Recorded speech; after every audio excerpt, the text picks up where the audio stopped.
రాష్ట్ర ప్రభుత్వం ఏర్పడి 100 రోజులు పూర్తయిన సందర్భంగా ప్రజలకు ఇచ్చిన హామీలను ప్రాధాన్యత క్రమంలో నెరవేర్చుతూ వాటి ప్రయోజనాలను ప్రజలకు అందించి ఇంటింటికి వెళ్లి ఇది మంచి ప్రభుత్వం పేరుతో ప్రజలను కలుసుకోవడం జరుగుతుందని రాజమహేంద్రవరం రూరల్ శాసన సభ్యులు గోరంట్ల బుచ్చయ్య చౌదరి పేర్కొన్నారు.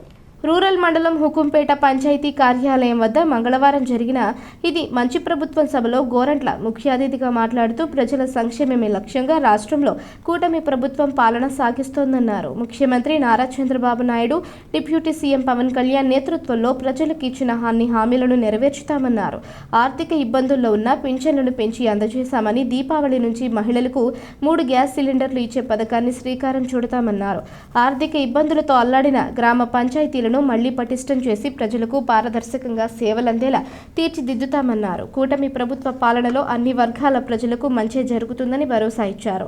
ప్రత్యేక అధికారి జ్యోతి, ఎంపీడీఓ డి శ్రీనివాసరావు, టీడీపీ రాష్ట్ర కార్యదర్శి వాసిరెడ్డి రాంబాబు, దుద్దుపూడి రామకృష్ణ, బొప్పన నానాజీ, పెండ్యాల రామకృష్ణ, వల్లేపల్లి కృష్ణమూర్తి, సోము రాంబాబు, ఇంటి తాతాజీ, సోము వినాయక్, ఎలమాటి రామకృష్ణ, నరసింహారావు, బొప్పన నాగేశ్వరరావు, వల్లేపల్లి ప్రసాద్ బాబు, గారపాటి నాగేశ్వరరావు, రాణి, బిందు, దుర్గాప్రసాద్, రాము, హీరాసింగ్, శ్రీను, నాని తదితరులు పాల్గొన్నారు.